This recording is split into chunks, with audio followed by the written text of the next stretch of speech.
Inovação, segurança, programação, tecnologia, desenvolvimento. Começa aqui. Let's begin. DevSecOps. DevSecOps. O seu podcast de segurança em tecnologia. Olá pessoal, tudo bem com vocês? Sejam muito bem-vindos a mais um episódio do DevSecOps Podcast. Esse é o episódio número 2 aqui da segunda temporada. Hoje é 13 de janeiro de 2021. Finalmente 2020 acabou. Espero que estejam todos bem, né? Todo mundo se cuidando. E o DevSecOps Podcast está de volta, né? Com bastante convidado, bastante temas. Se você não ouviu o primeiro episódio dessa segunda temporada, que foi ao ar no último dia 6, corre aí no seu plataforma digital favorita, Deezer. A gente tá até no Amazon agora. Não sei se sabem, a gente tá no Amazon Music, estamos ficando chique.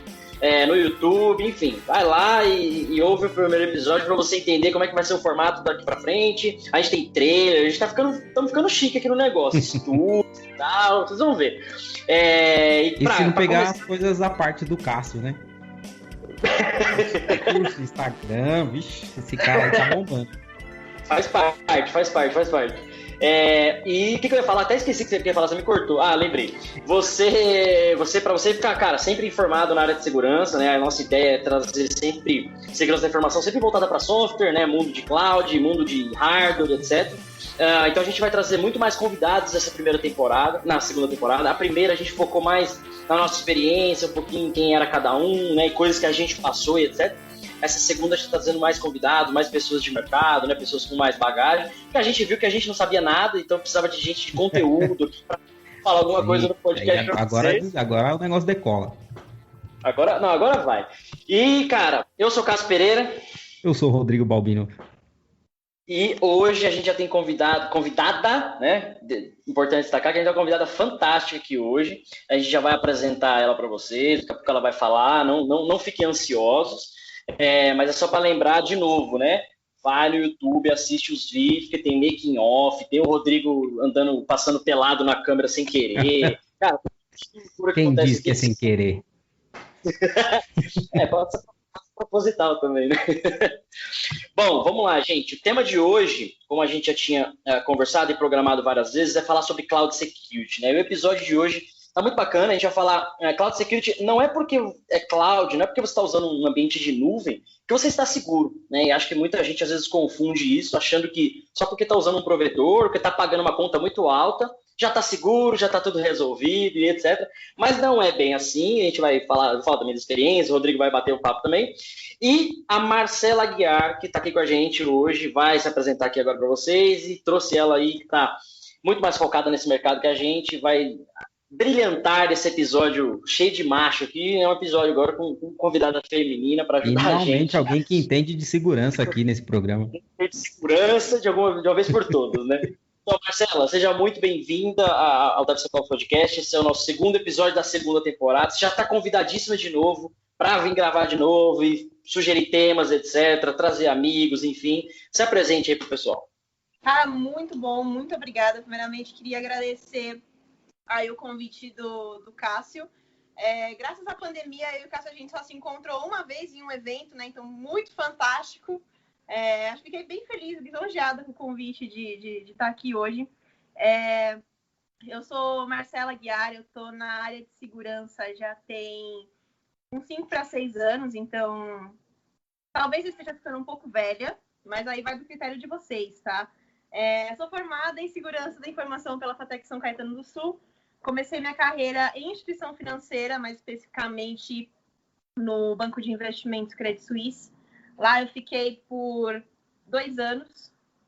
Depois fui passando por outros bancos, até que eu fui parar em consultoria. Vivi um pouquinho da experiência da consultoria, que é diversificada, você pega um pouco de tudo. E hoje voltei para a área do mercado financeiro, faço parte do Blue Team, da plataforma de crédito da Capitalis. Estou bastante feliz agora por ter assumido essa área, ficar um pouco mais de frente aí com o Blue Team. E, mais uma vez, extremamente feliz de vir aqui falar sobre o que eu acho que eu faço de melhor. Eu não quero me passar, mas eu acho que é o que eu faço de melhor na vida. Uma pergunta que o Cássio deixou, né, só entregando o nosso script aqui, o Cássio deixou uma pergunta para mim. Da onde eu vim e para onde eu vou? Cara, não sei, tá? Pergunta difícil. Não sei. Mas, claramente, em termos de segurança, eu não sei, mas claramente, se isso fosse um podcast de música, eu diria que meu próximo passo é o The Voice. Mas, enfim, a gente fala em outra ocasião sobre isso. Eu espero que quando você ficar famosa e rica lá no The Voice, você lembre desse podcast, compre um estúdio pra gente. Fala aí, Rodrigo. Tem que deixar tudo preparado. Você tem que lembrar da origem, né, Cássio? Tem que lembrar sempre da origem. Tranquilo, a humildade é nós. Show de bola, então, gente. Obrigado por aceitar o convite, né, Marcela, primeiramente, e, de novo, por se apresentar aí para a galera e trazer um pouquinho da sua experiência. A gente vai falar aqui no episódio hoje um pouquinho mais focado em Cloud Security. Vamos falar de Blue Team também, né, que é completamente relacionado a isso. Se eu não me engano, quando eu te conheci, você trabalhava na área de auditoria e consultoria, se eu não me engano, e aí talvez a gente possa puxar uns galhos aí para falar sobre isso. Mas eu vou começar o nosso episódio de hoje falando de uma na verdade, fazendo uma pergunta para o nosso dev, né, para todo mundo que está aí. Para você que é novo aqui no podcast, o Rodrigo é nosso desenvolvedor. Dev, é tudo que eu gosto. Perguntas para o dev. Querido dev, quando você sobe uma aplicação, né, você fez lá um Hello World que seja, ou um e-commerce inteiro, não importa. E alguém te falou assim, olha, essa aplicação vai rodar em nuvem.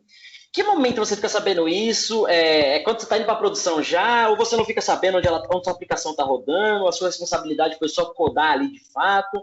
Ou você participou das discussões de arquitetura lá atrás? Você definiu, inclusive, sei lá, o melhor provedor de cloud e assim por diante? Como que é isso aí no mundo de vocês? Como que isso acontece? Certo. Bom, hoje em dia, hoje eu estou num outro patamar de dev ali, eu estou mais... Outro patamar. Hoje eu quase não codo mais, é raro eu codar. Um dev que não coda. Todo mundo vai evoluir. Eu fico ali ajudando com a equipe, fico desenhando arquitetura, ajudando. Então, geralmente eu que defino para onde que vai servir, qual é a arquitetura, como que a aplicação vai ser desenvolvida. Porém, a gente tá ali dentro da empresa e segue meio que alguns padrões ou alguns serviços que a empresa já tem, em vez de ficar colocando milhares de serviços ali. Então, é claro que hoje a gente está buscando subir tudo em cloud pela facilidade, né? Então, se você precisa de algum serviço, alguma coisa no ar, se você subir em cloud, você consegue subir aquilo ali em meia horinha, você já consegue ter um serviço pronto ali, fazer um Hello World, fazer uma POCzinha. Então, hoje, eu já defino pensando na nuvem. Eu não penso mais em rodar em loco. Não penso em outro tipo de arquitetura a não ser em nuvem. Então, por default, estamos desenvolvendo para a nuvem. Ótimo. Então, você participa disso, você define que isso vai ser assim, então você participa ao longo de todo o desenvolvimento, e por você estar numa posição hoje, sei lá, de tech lead, onde você define algumas coisas e passa isso para o seu time, né? Mas lá, pelo menos, aí eu posso falar por mim, quando eu fui desenvolvedor, aí, não sei se a Marcela sabe, mas eu fui dev por 15 anos, né? Desenvolvi lá do VB6, .NET, Java, essas tranqueiras todas. Eu estava nascendo em 96. E aí, o que aconteceu, né? Muitas aplicações eu desenvolvia e eu não sabia onde ela ia rodar. Muitas vezes eu fazia um client server que estava rodando desktop, mas muitas vezes eu estava rodando uma aplicação web que eu não sabia se rodar escalável, se estava numa nuvem ou não, se estava no ambiente privado ou não, enfim. Então eu quis fazer essa pergunta para agora perguntar para a Marcela, né? Marcela que está aí atuando no Blue Team, na área de defesa e tal. Primeiro, explica para quem está ouvindo aí, Mar, o que é o Blue Team, o que essa galera faz. E aí, segundo, é fácil essa integração do time de segurança, pensando no time de defesa, né? Com essa galera de dev, com essa galera de arquitetura, tipo assim, tudo que sobe você sabe ou você descobre depois que tem um problema, depois que tem um incidente? Como é que é isso? Explica pra gente. Vamos lá. Respondendo a primeira pergunta aí para o pessoal que acompanha o podcast, eu sempre costumo explicar o Blue Team pelas cores, né? E eu associo muito, até para quem estiver vendo isso aqui no YouTube, para explicar o Blue Team, eu associo muito com a minha parede aqui atrás. Ela é azul, né? Ela é azul, ela vem de blue. E o Blue Team nada mais é do que uma segurança preventiva. Ela previne que você passe por algum incidente, por algum desastre, por alguma interrupção, tá? Levando isso para o lado da cor azul, e é por isso que se dá o nome, a cor azul, pela cor, significado da cor, ela transmite uma paz. Toda vez que você está olhando para uma cor azul, você fala, ufa, é uma paz. Agora a gente faz uma analogia com o Red Team, que é o pessoal de segurança ofensiva, o pessoal do pentest, da intrusão, da invasão. Que coincidentemente, onde eu estou hoje, a minha parede aqui de fundo é vermelha. Quando você olha, eu não sei se você gosta de vermelho, mas enfim, isso é subjetivo, tá, gente? Quando você olha para o vermelho, a maioria das pessoas olham o vermelho como uma cor que chama atenção, que em algum momento incomoda. Então, alerta, né? Alerta.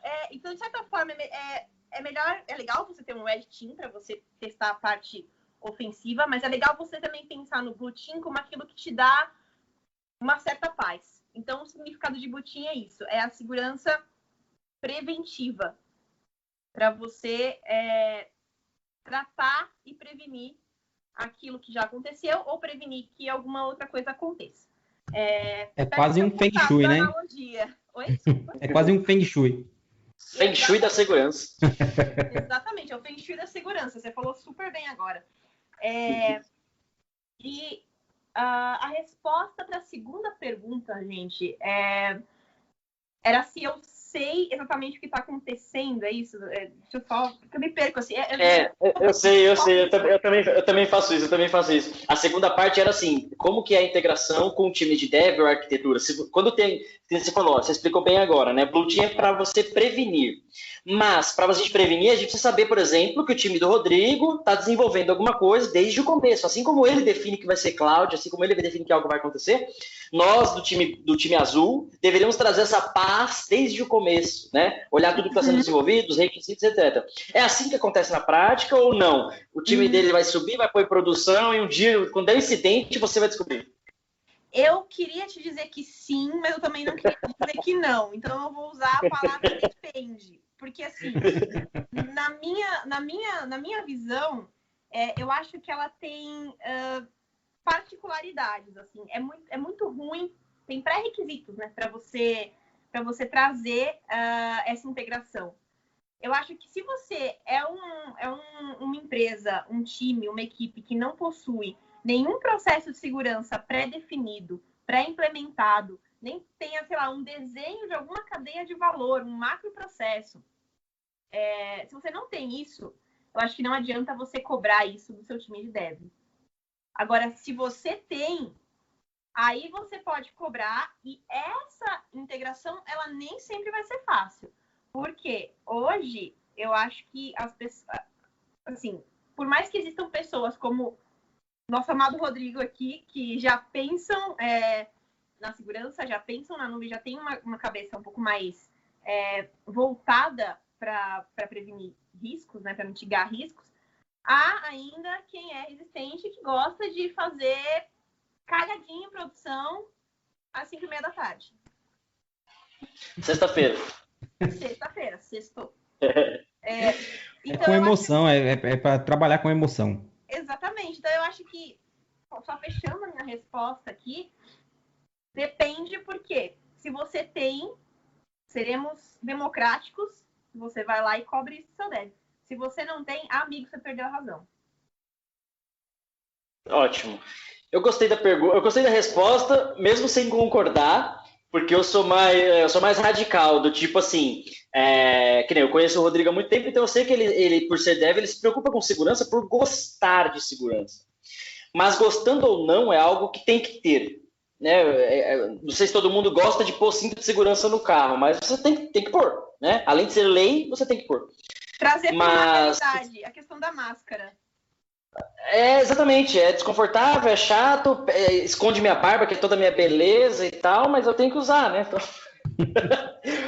Não, mas é assim, por que eu falei que eu discordo? Porque eu acho que eu sou assim, acho que independente de ter um processo e todo mundo envolvido ajuda, consequentemente o processo suporta todo mundo, e se não tem o processo, eu acho que quando a gente fala de segurança como um todo, já deveria ser responsabilidade de todo mundo. Cada um com uma responsabilidade maior ou não, mas que, poxa, o dev se preocupasse com isso, o PO, o analista, o arquiteto, todo mundo tivesse esse pouquinho de preocupação, mesmo sem processo, mesmo sem nada, sabe?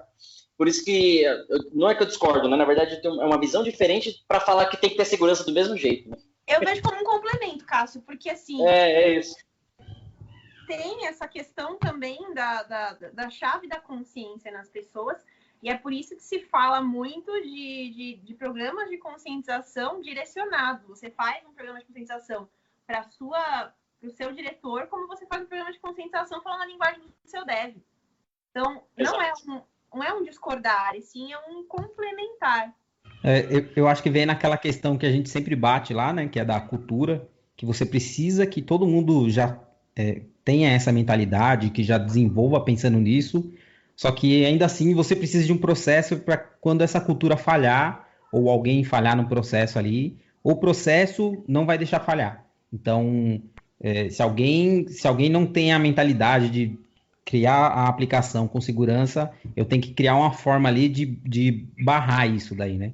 Então, você vai barrando por algum tempo e depois aquilo vai virando natural, o cara vai adquirir naquela cultura e daí vai realmente transformar. É igual, sei lá, ensinar a criança a escovar o dente, né? Tipo, ela não quer e você vai forçando todo dia, vira um hábito aquilo e depois ela tá fazendo automático.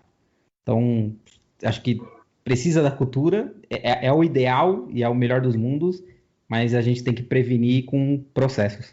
Mas é por isso que falam que o que sustenta a informação é pessoas, processos e tecnologia. Boa. Justo. Assim como diz o manifesto do DevSecOps lá, né? Processos, culturas e ferramentas. E a gente consegue implementar a segurança de uma maneira agregadora para todo mundo, enfim. Mas, pessoas cara, é o mais legal. difícil, hein? Sempre é, né?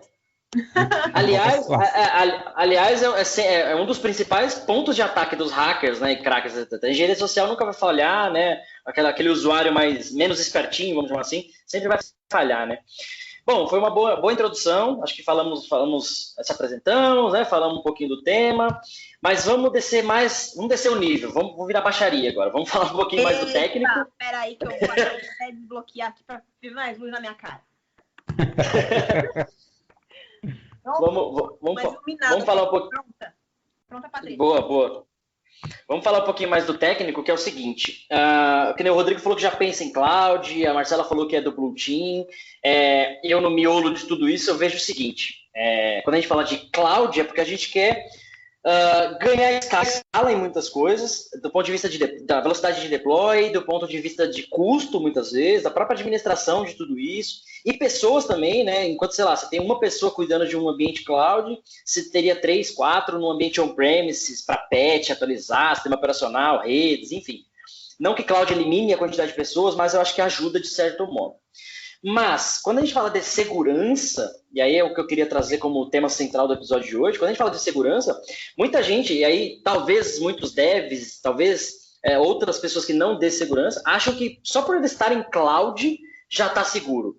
Mas porque o cara pensa assim, nunca vou invadir a Amazon, nunca vou invadir o Google, nunca vou invadir o Azure lá, a Microsoft e tal. De certo modo, é muito difícil invadi-los mesmo.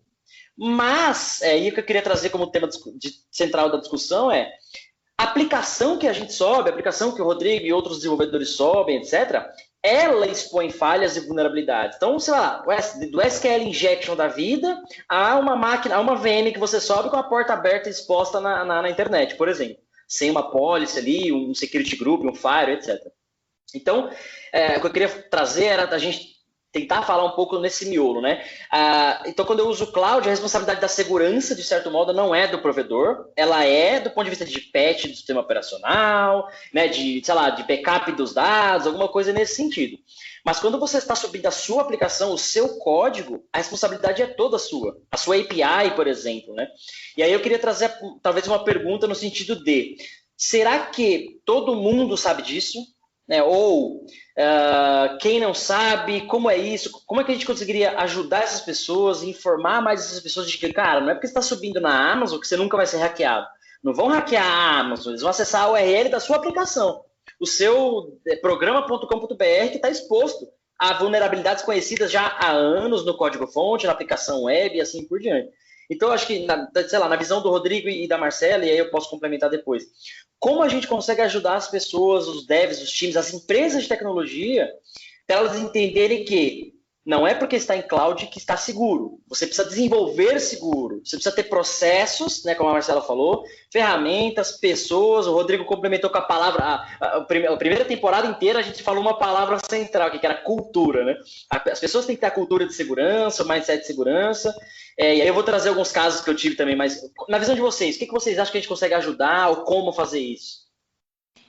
Olha, eu acho que por experiência própria, eu acho que existem algumas premissas a se considerar na sua migração para a nuvem. Cara, migrar para a nuvem é muito bom, você vai ter segurança, mas você não vai estar seguro, porque, como você disse, existe muita coisa que uma Amazon da vida, ela gerencia por você, até mesmo questão de conexão, exposição da sua aplicação, ela gerencia para você ou te ajuda com 70% do seu gerenciamento, mas ainda existem vulnerabilidades que não são inerentes, que está junto com o teu serviço, com a tua aplicação, mas elas são adjacentes. Então, eu seguiria no modo de que existe Não é receitinha de bolo, eu odeio falar essa palavra receitinha de bolo, apesar de que muita coisa aqui na nossa área, cara, é receitinha de bolo, sim. Para ficar chique, você fala step by step. Step by step. É isso. Okay. Fica chique. Exato, eu acho que existe um step by step, um passo a passo, para você ter uma segurança ainda maior. Não é jogar tudo na mão do seu provedor. Eu vou dar um exemplo claro.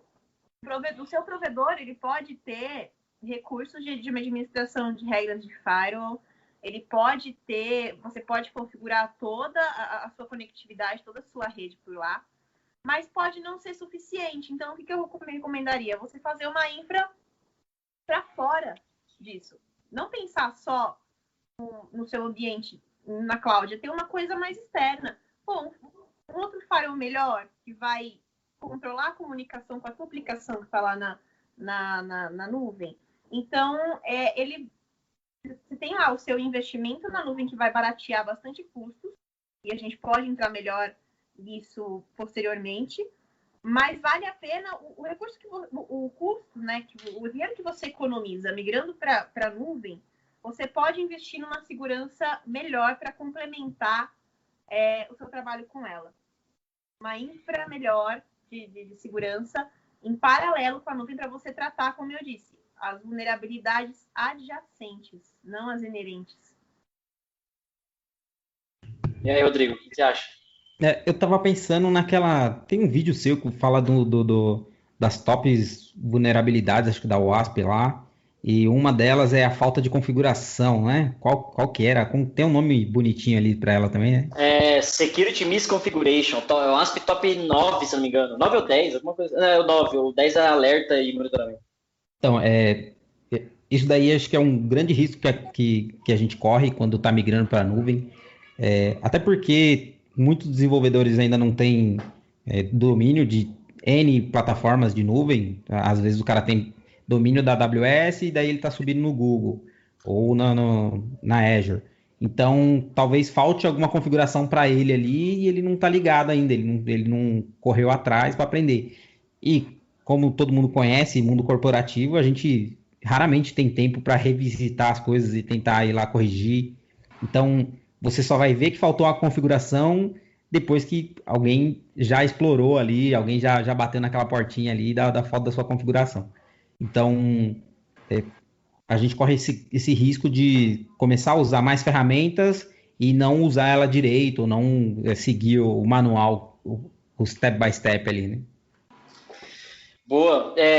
Eu trouxe alguns exemplos, e aí trabalhei em algumas empresas, né? E uma delas, o Rodrigo conhece muito bem, inclusive.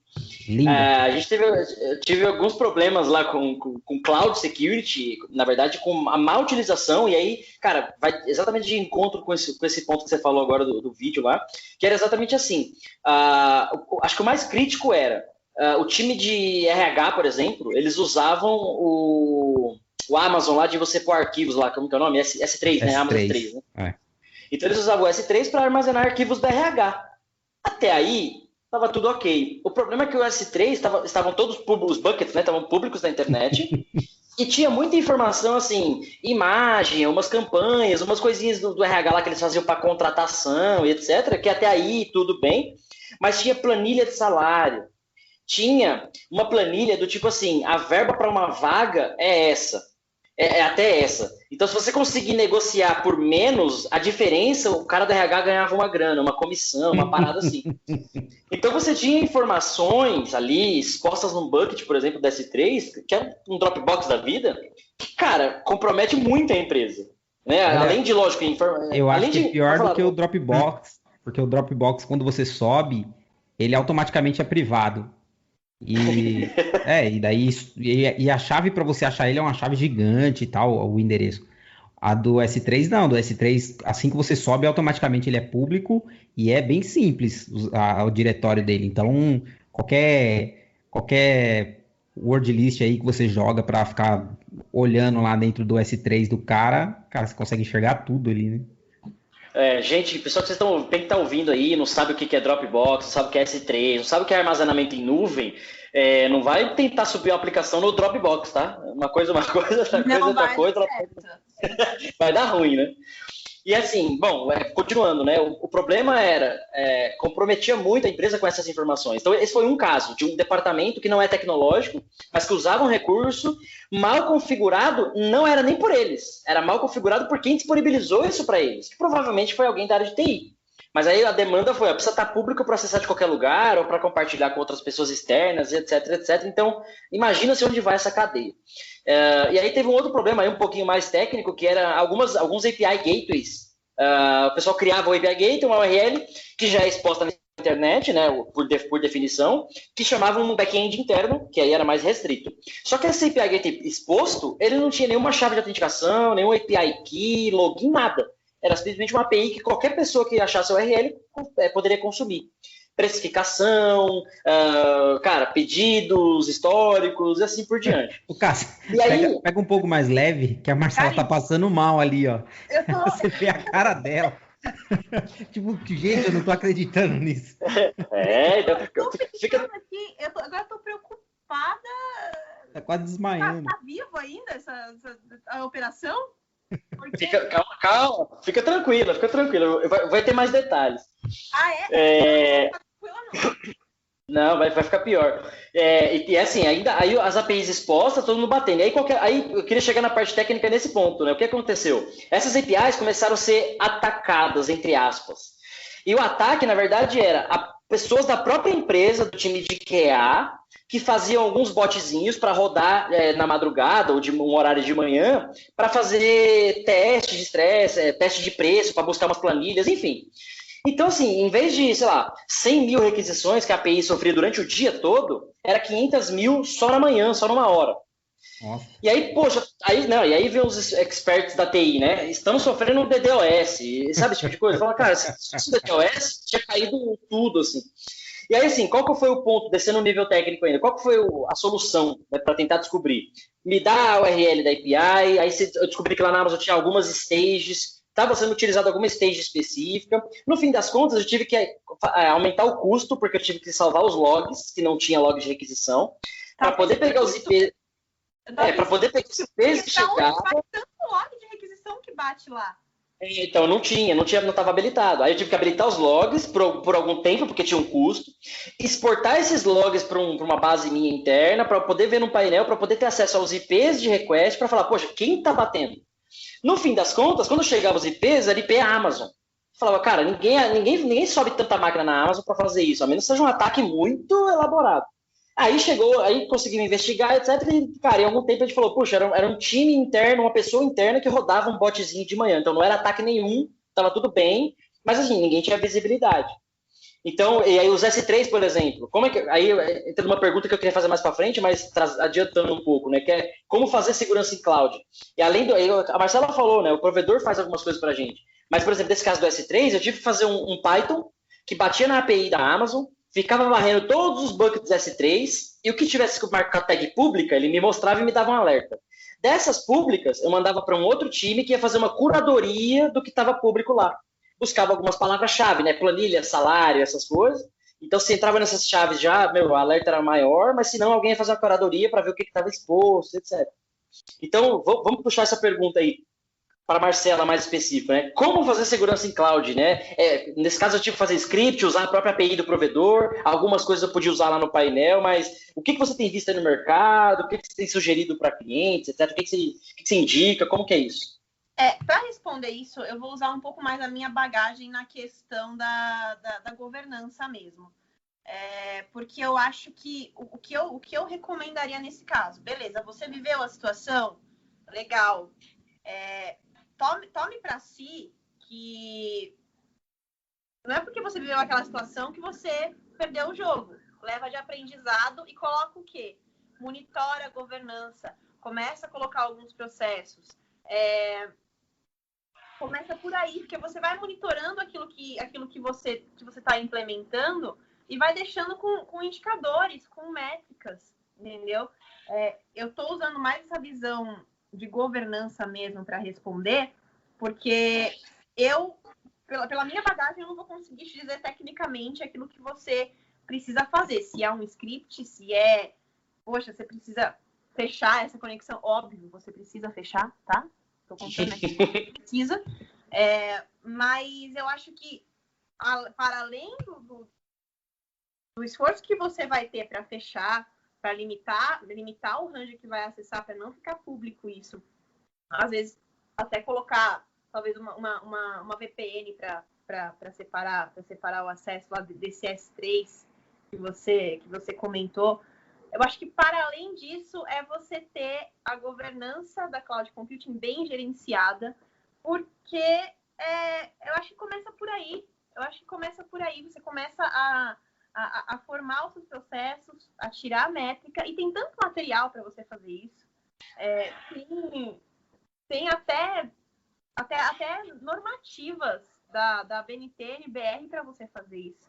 Então... Eu acho que a palavra que você está querendo dizer, resumindo, é visibilidade, né? Quando você tem visibilidade de tudo isso que está acontecendo... Exatamente.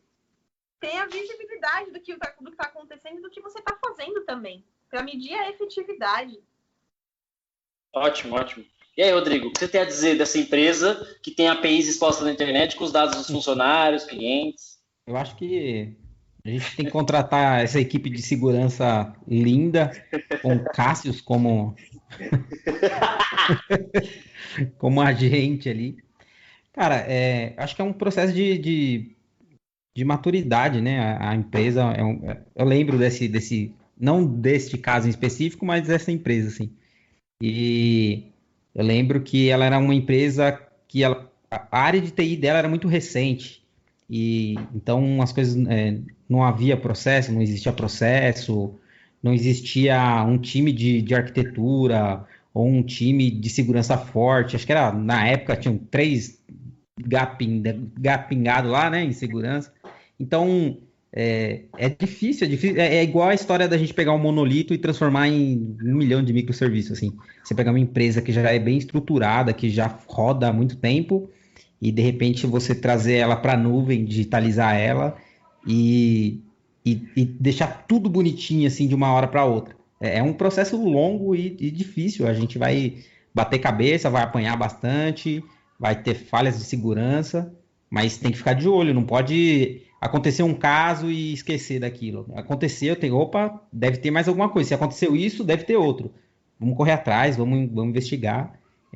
Para não deixar acontecer de, sei lá, algo mais grave, né? Tipo, ainda bem que foi o pessoal de dentro da empresa que conseguiu identificar isso.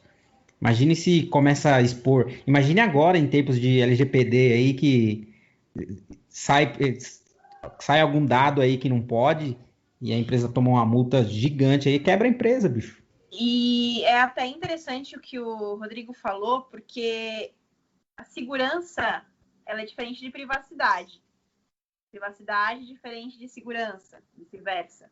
Para além da segurança na cloud, tem que pensar na questão da privacidade também.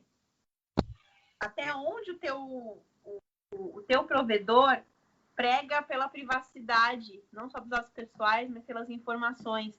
Quais são os acordos de serviço, até onde é a responsabilidade do provedor na privacidade e até mesmo na segurança, e é onde começa a sua. Então, é até interessante o que o Rodrigo falou para completar.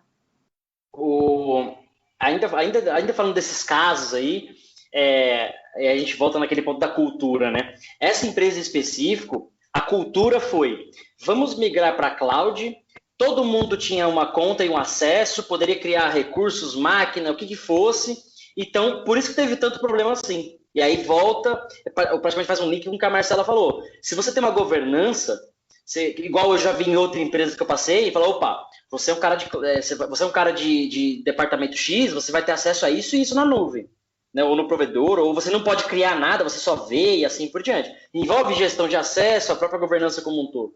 Então, e essa empresa, mesmo depois desses problemas, e o tempo que eu estive lá, continuou igual. Então, todo mundo ainda tinha acesso, todo mundo ainda podia criar o que quisesse. Por isso que, aí respondendo a primeira pergunta que eu coloquei, né? Como fazer segurança? Nesse caso, eu não tinha como fazer segurança, eu não tinha como barrar a criação de bucket, porque já era a cultura, todo mundo queria criar um bucket e colocar ele público. Então, a segurança foi, eu vou ficar monitorando quem cria, quando cria e o que ele coloca lá dentro. Porque a hora que ele fizer cagadinha, eu virava Vingadores, eu gosto de falar muito disso, né? Aí segurança vira os Vingadores. Chama lá o Homem de Ferro, o Thanos tá vindo aqui atacar, ajuda a gente aqui. Entendeu? Então, assim, o cara fazia a caquinha, a gente ia lá com papel higiênico. Olha, filho, você pôs o bucket público com a planilha de salário dos gerentes.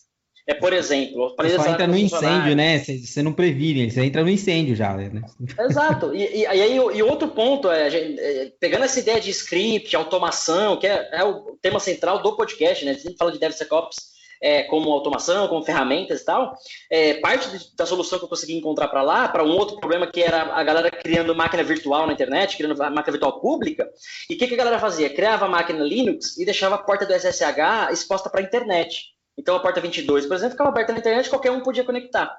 Tudo bem, o cara vai falar, tem a chave, tem o certificado, mas nem todas as máquinas eram criadas com certificado, ia com o usuário e senha padrão, que aí entra lá no top 10 que o Balbino falou de novo.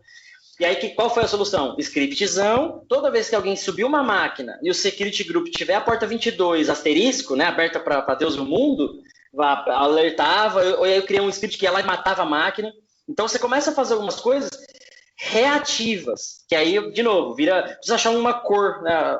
Pegando o que a Marcela falou do Blue Team e o azul traz paz, para a gente prevenir, se a gente fala desses scripts, dessas práticas para todo mundo na empresa, não só para o desenvolvedor, mas para TI e para as outras áreas, talvez as coisas criassem de forma diferente. Mas eu preciso achar uma cor para falar assim, a gente é os Vingadores, porque deu merda, a gente precisa arrumar, mas ninguém tá nem aí, a gente vai continuar resolvendo. A sua cor é a cor roxa. Então, mas tem o purple. É a mistura do blue, do red, junto. Mas já tem o purple que fica depois. Purple Team já cuida da parte de arquitetura de integração com Blue Team, Red Team e outras áreas. Já tem o Purple. Ah, não. Tem aquarela inteira, vocês não estão entendendo. Aliás, se você não sabe do que a gente está falando, vai lá no meu canal do YouTube, Cássio Batista Pereira. Tem um vídeo que eu falo exatamente sobre isso. Os Power Rangers, o arco-íris da segurança da informação. Olha aqui. Você se sente um Power Ranger, Marcelo? Nesse momento aqui podia ter uma figurinha do Bob Esponja, uma edição, aquela que ele abre o arco-íris, assim. Você se sente um Power Ranger? Foi a pergunta do Rodrigo. Olha, eu me sinto, e eu acho que hoje eu me sinto o Power Ranger que eu mais gostava, que era o azul. Boa. Show. Então chegando. Aí eu fico pensando, quem é daltônico consegue fazer segurança? Não faz sentido, né? Boa pergunta. Questionamentos do DevSecOps Podcast. Aliás, falando em questionamentos... Você chama Você chama o cara pro Blue Team lá pra ele ajudar a prevenir, ele tá atacando o bagulho. Ele tá enxergando vermelho. Esticado, né? Aliás, falando em questionamentos, né, a gente tem um quadro aqui, um quadro novo, na verdade, que é o chamado DevSecOps Podcast Responde. E aí a gente tem uma pergunta aqui de uns ouvintes, que o pessoal mandou na primeira temporada. E aí tem uma pergunta, eu vou mandar para você responder, Rodrigo, você é o cara. A pergunta é, inclusive eu selecionei a pergunta de acordo com o tema, tá? A pergunta é do Guilherme Rodrigues, ouvinte nosso, se eu não me engano ele é de São Paulo, ele colocou uma sigla aqui, mas eu acho que é São Paulo que ele está querendo dizer. Nuvem é segura? Uma pergunta simples de responder. Nuvem é segura? Vou responder na lata. por si só, não. Nuvem a gente só tem que imaginar que é uma máquina lá. Tipo, o que você vai subir, como você vai subir, o que você vai configurar. Cara, se você não configurar nada, não tem segurança nenhuma. Troféu pra você, ó. Troféu pra você. Boa, passei nessa aí daí. E Marcela, você concorda? Concordo plenamente. Porque, até pegando o que o Rodrigo falou, nuvem é segura? Sozinha não, porque é a mesma coisa que você ter o seu servidor físico ali sem identificação de quem entra. Se vai lá, vai puxar o cabo. Abraço, ótimo. Eu vou responder o nosso amigo Guilherme aqui também com uma analogia. Ó, presta atenção. Analogia, eu sou rei das analogias. Essa analogia é perfeita.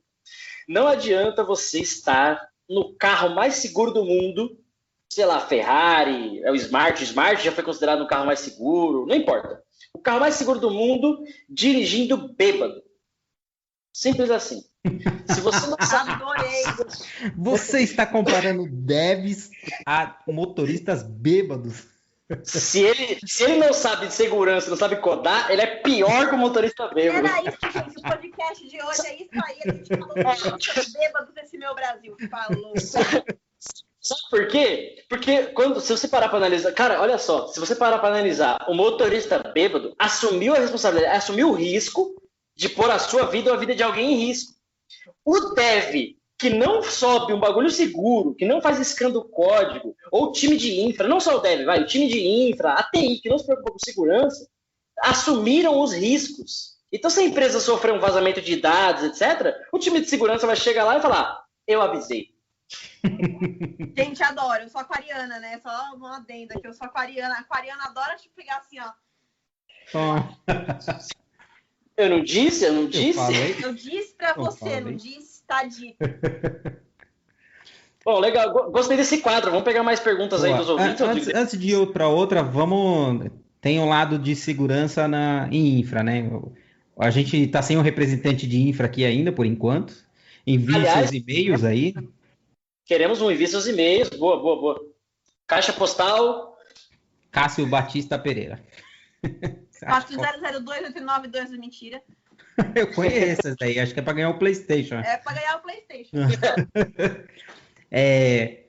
Em questão de segurança, por default, você já tem uma infraestrutura gigantesca, né? Então, não dá nem para comparar um servidor on-premise de infra, segurança de infra, com a AWS, por exemplo.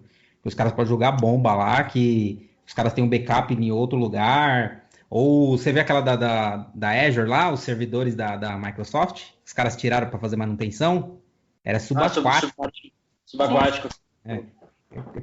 Piração total aquele negócio. Então, pro lado de infra, poxa, qualquer nuvem aí, meia boca, ela já é melhor do que a sua infra automaticamente. Quer dizer, não é bem melhor, né? Mas ela é segura. Por default ela é segura, né? A infra dela.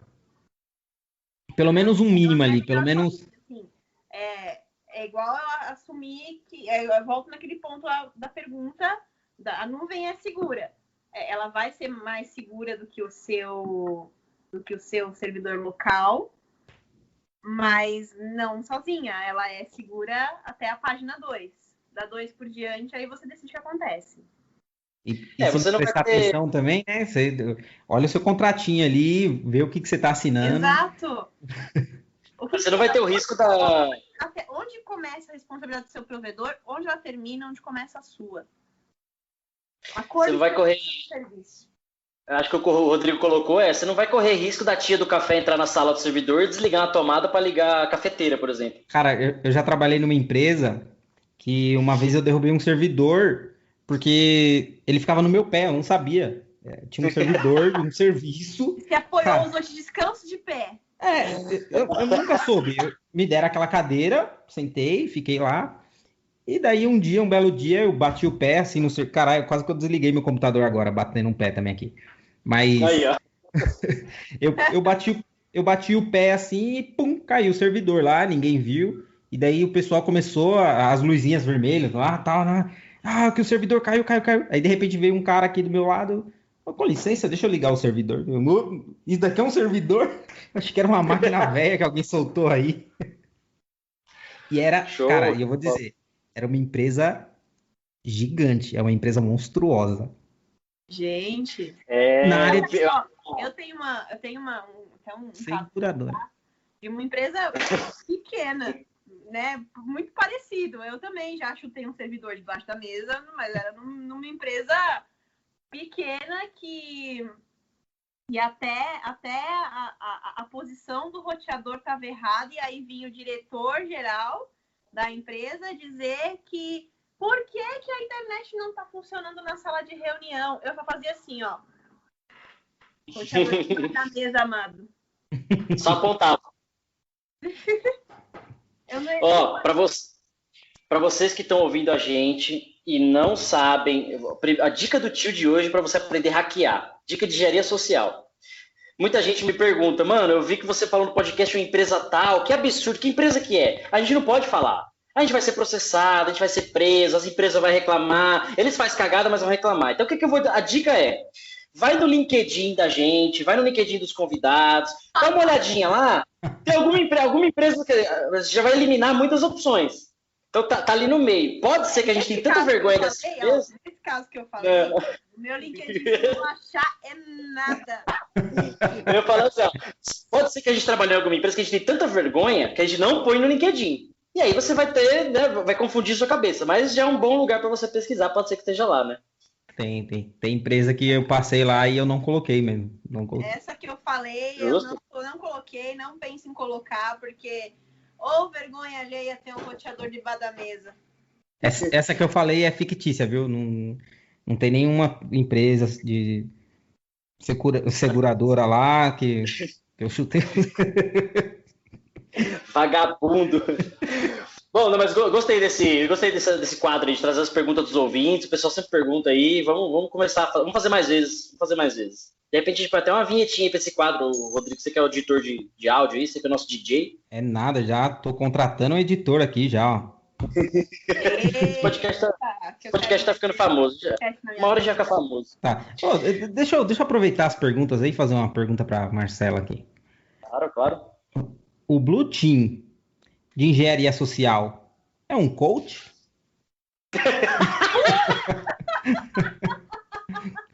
O cara chega lá, vocês não vão sair aí pegando pendrives, enfiando nas suas máquinas. Cara, dependendo da empresa, talvez seja um coach sim, mas coach de fracasso, né? Porque, de novo, cultura. Cara, eu fico imaginando, eu vejo... Nossa, acho que dentro de segurança é o tema que eu mais gosto, assim, engenharia social. Porque você pode mudar qualquer coisa, você pode mudar toda a tecnologia, você pode... Qualquer coisa. Se você atacar via engenharia social, você vai ter falha. De qualquer jeito. Então, eu tenho uns livros aqui muito antigo. E toda vez que eu passo o olho assim de novo... Universidade Hacker é um deles. Né? Universidade Hacker, tem um monte, tem uma coleção de Universidade Hacker. E daí eu lembro das partes em engenharia social. E funciona até hoje. Tipo, não fica velho. Não pode mudar a tecnologia, pode mudar o que for. As pessoas ainda agem da mesma forma. Por mais que você ensine, educa, bate na mão. O comportamento das pessoas continua o mesmo, por assim dizer, com relação à segurança, com relação até à engenharia social. Eu acho interessante o que o Kevin Mitnick fala na Arte de Enganar. Como que ele começou nessa questão de engenharia social, que foi pelos bilhetes de ônibus da Califórnia, que as pessoas descartavam o bilhete de ônibus que não estava todo usado, ele ia lá e pegava o bilhete de ônibus, óbvio, tinha uma vulnerabilidade que ninguém tratava, que não era datado. O cara rodou a Califórnia inteira com aqueles pedaços de papel que eram jogados no lixo das estações terminais. E é aí que mora a questão da cabeça das pessoas. Não pensa, cara. Você usou, sei lá, tá numa sexta-feira, sobrou 3 quadradinhos para você usar o ônibus a próxima semana. Se o negócio é datado, o cara guarda, não descarta. É aí que mora a jogada. A cabeça das pessoas, cabeça não pensa, corpo padece. Mesma coisa. Cabeça não pensa, bilhetinho do ônibus lá do Sir Kevin Mitnick tá lá. Rodou a Califórnia inteira de ônibus, gente. E o cara, ele virou um mito por fazer coisas simples, né? Que você fala, caramba, bicho. Ele tinha umas sacadas muito simples, assim, que ele olhava e falava, cara, isso daqui dá pra usar de novo e pronto. Como que eu nunca pensei nisso, gente? Tipo, É. isso. Aí, por isso que, pegando essa sua pergunta, né? Quando alguém invade uma empresa, pegando esses exemplos que eu citei aí, o cara precisou fazer um hacking mirabolante, desenvolver um malware absurdo, ou ele precisou pegar um bot que deve ter público, varrer o URL da Amazon e achar um monte de bucket público na internet? O seu tá lá na lista, só isso. Exato. Cara, eu acho que esses caras aí que estudam muito pra ser hacker é por gosto mesmo, porque pra hackear a empresa, tipo, qualquer empresa, pega o café com leite lá do hacker e vai embora ali, feijão com arroz, né? Um negocinho bem simplesinho, e você vai invadir, cara, você passa fácil. Você não precisa disso, assim, talvez nem para hackear. No meio da auditoria, existe uma técnica de auditoria que é a auditoria sem a pessoa perceber. Você é auditor, você vai lá, você almoça com a pessoa, você faz umas perguntas que você pega. Isso é uma técnica comprovada para auditoria. Nossa. E agora o nome da técnica, O famoso insider. É o insider? Não. Pode ser, Porque ela vai. insider. É que assim, tipo, ela tem um nome, realmente um nome. É que agora o nome, assim, o Tico morreu até que tá de férias, por lembrar o nome agora. Mas é uma técnica comprovada e eu já caí nessa técnica de auditoria. Eu já caí um auditor de certificação num almoço, porque quando você está em processo de certificação, a empresa paga até o almoço, o estacionamento, o papel higiênico que o auditor usa. Padrão, né? Nossa. É sério. Então, né, se o auditor quiser almoçar 5 para o meio-dia, você vai ter que sair com o auditor para almoçar 5 para o meio-dia. E ele vai lá e ele vai te auditar, e eu já caí nisso. Então, assim, a engenharia social dá até para auditar e você conseguir informação. E é até legal a gente até falar de auditoria em cloud computing, né, Cássio? Não sei se você tem alguma coisa para dizer a respeito disso. Então, praticamente quando eu falei lá de como fazer segurança em nuvem, eu não fazia segurança, eu fazia auditoria. Porque eu não conseguia proteger os recursos. Os recursos continuavam expostos, né? Separado do ponto de vista de segurança, o bucket estava exposto, a API estava exposta, as máquinas estavam expostas. O que eu fazia era o script para ver quando alguém fazia merda, né, o recurso já estava exposto. Como segurança, eu não reduzia a superfície de ataque. O recurso estava exposto e eu poderia sofrer o dano, o impacto do mesmo jeito. Mas eu conseguiria auditar e monitorar de uma forma mais ativa. Então, o cara subiu a máquina com a porta aberta. Eu vou avisar para alguém, se eu tiver o poder de derrubar, eu derrubava, mas normalmente eu avisava o time. Que podia ser algo de produção e assim por diante. Porque para essa empresa o negócio vale mais que ser atacado e ficar fora do ar. Percebe isso? Então é uma questão de cultura também. Então, até o cara corrigir, ou fechar, ou arrumar a porta, enfim, você tem ali 1 minuto, 1 hora, 1 ano de exposição que você está correndo risco. É simples assim. E os caras sonhando com zero day, né? Não precisa de zero day, não. Passa 10 anos aí, o cara tá vulnerável. E até voltando um pouquinho pro assunto, pro assunto cloud, né? A parte da auditoria ajuda você a constatar e comprovar que só o provedor de cloud sozinho, ele não vai te garantir toda a segurança necessária. Vou dar um exemplo que eu vivi recentemente. Eu tive que auditar um ambiente em cloud. E eu fiz a escolha de ir por 2 caminhos, né? De rodar um script automatizado para pegar as informações default do provedor, para saber o que fazia e o que não fazia. E eu fiz um guia meu, né? Com as minhas técnicas de auditoria, o que eu queria ver para complementar. E pasme, quando eu rodei o script para pegar o que era por padrão, né, de boa prática padrão dentro do provedor, o cliente, né, a empresa, não tinha mexido em absolutamente nada. Até a senha era... Mude agora a senha. Mudaram 1, 2, 3. Deu audit failed ali. Eu falei, gente, e se eu não tivesse feito a constatação do meu método de auditoria para comprovar o que não está configurado no provedor de nuvem. Então, é sempre bom você ter as duas frentes. Conte sim com o seu provedor, mas conte sim também com alguns processos internos de segurança. E isso eu tô falando de você fazer a gestão de identidade, que a gente já falou aqui, você ter processo de gestão de vulnerabilidade, hardening, correção, incidente para monitorar. O próprio scan, né? Scan de aplicação, scan de código. Exatamente. Então, tenha processos paralelos, porque quando o auditor chegar lá e passar o scan default das boas práticas no seu provedor, se você não mexeu em nada, não definiu processo para nada, você está na roça. E mais uma dica do tio: se você quer mesmo fazer segurança em nuvem, os próprios provedores disponibilizam como se fosse um mapa, vamos dizer assim, e tem ferramentas open source, outras ferramentas enterprise até, que ele pluga na sua nuvem e ele te dá uma visão de todos os seus recursos, você consegue filtrar e etc. Mas assim, o que eu tenho de VM exposta as portas tais para a internet? O que eu tenho de banco de dados lá exposto para a internet? Então ele te dá um mapa da sua nuvem, da sua cloud do provedor, com tudo isso que você já está em risco, e você consegue classificar, gerenciar, enfim. Tem até o botãozinho pânico lá, que ele, fecha a porra toda. Então, tem ferramentas que fazem isso de uma forma automatizada. Lógico, quanto maior o nível da ferramenta, mais caro você vai pagar. Mas se você já paga nuvens, tem uma nuvem desse tamanho, você já deve gastar uma grana com isso, investe um pouquinho mais em pessoas, processos, ajusta uma cultura e começa a fazer isso dentro de casa, né?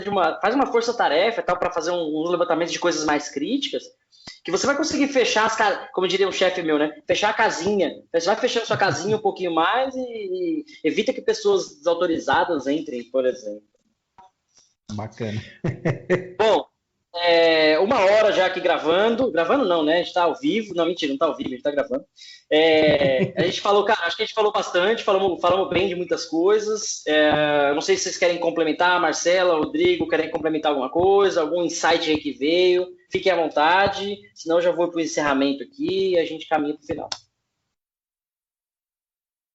Vou complementar com uma coisa que, depois que eu vi aquilo, mudou minha vida, e eu sempre que eu posso, eu falo sobre isso.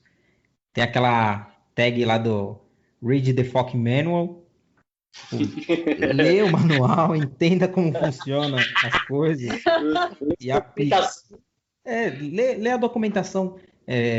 Cara, ainda mais que nuvem é novo para muita gente, e não fique com medo de ler documentação. Cara, o cara mais foda que eu conheço, tecnicamente, o cara é foda.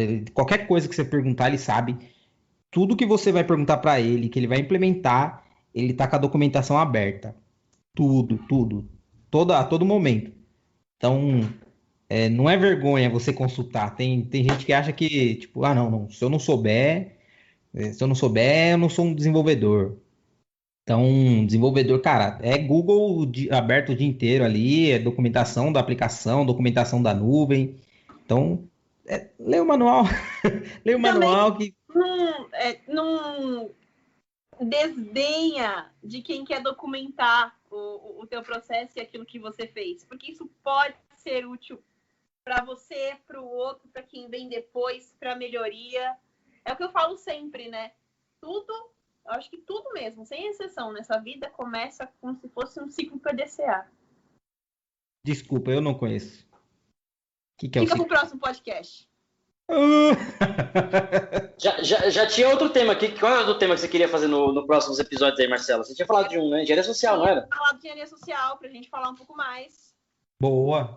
Nossa, esse tema aí eu ia adorar. E você que está aí ouvindo a gente pelo YouTube, por qualquer outra plataforma, manda e-mail ou comenta aqui no vídeo quais episódios você quer ver aqui. E se você quer participar também, né? Fala, cara, eu quero ir como convidado aqui e tal. Não vai vir, só vem como convidado quem a gente chama, que é nós que manda aqui, não é você. Como que é ruim! Mas os episódios a gente aceita como sugestão, pode mandar aí, manda nos comentários que a gente vai, promete ler, não quer dizer que a gente vai fazer também. Mas tá aí, ó, PDCA, tá o próprio engenharia social pra gente falar, já são episódios que tá na fila aí pra gente fazer. Bom, segundo episódio da nossa segunda temporada, eu queria agradecer a participação da Marcela, muito obrigado por ter aceito o convite, por ter disponibilizado aí o horário, enfim, tá aqui participando com a gente e trazendo um pouquinho de experiência, bagagem, aprendendo um pouquinho com a gente também, mas acho que o mais importante é levando essa mensagem para quem está ouvindo e para outras pessoas que vão implementar.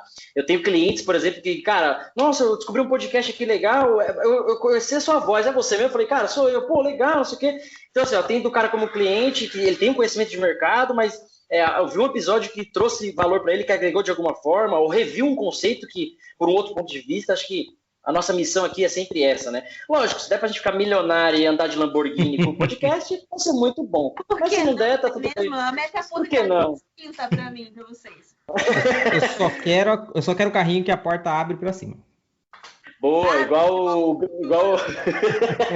Tricomas. Igual o Silicon Valley. Pra você não assistir, assista Silicon Valley que vocês vão entender.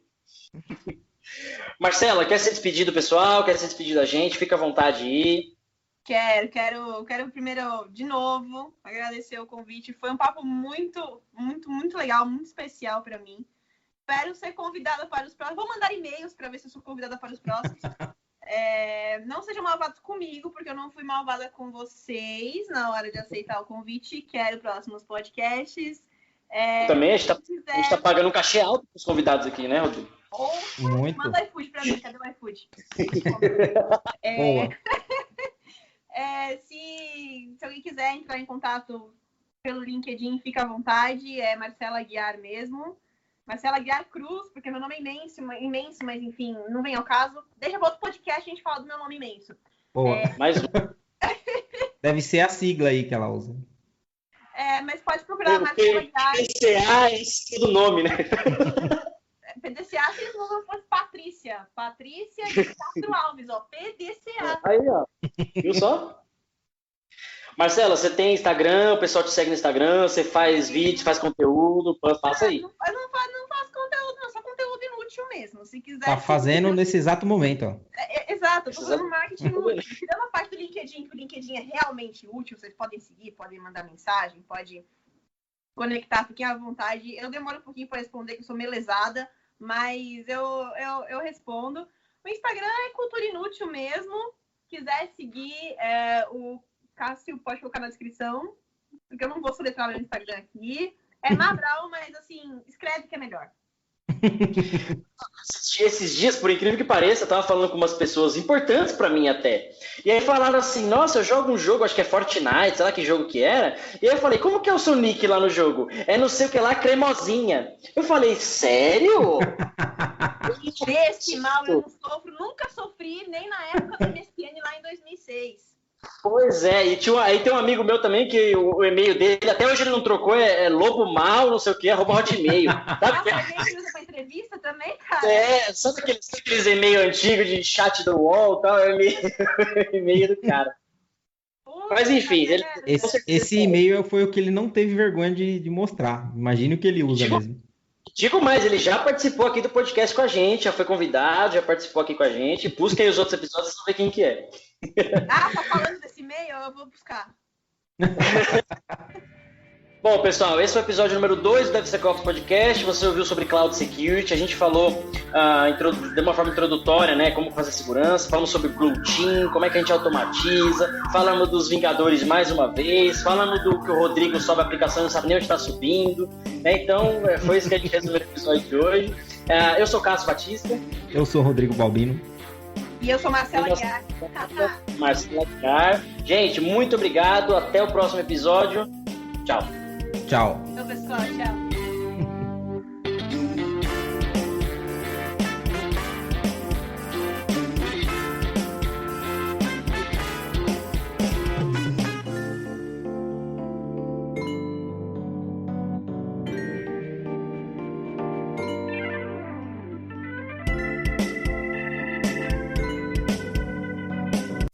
Termina aqui.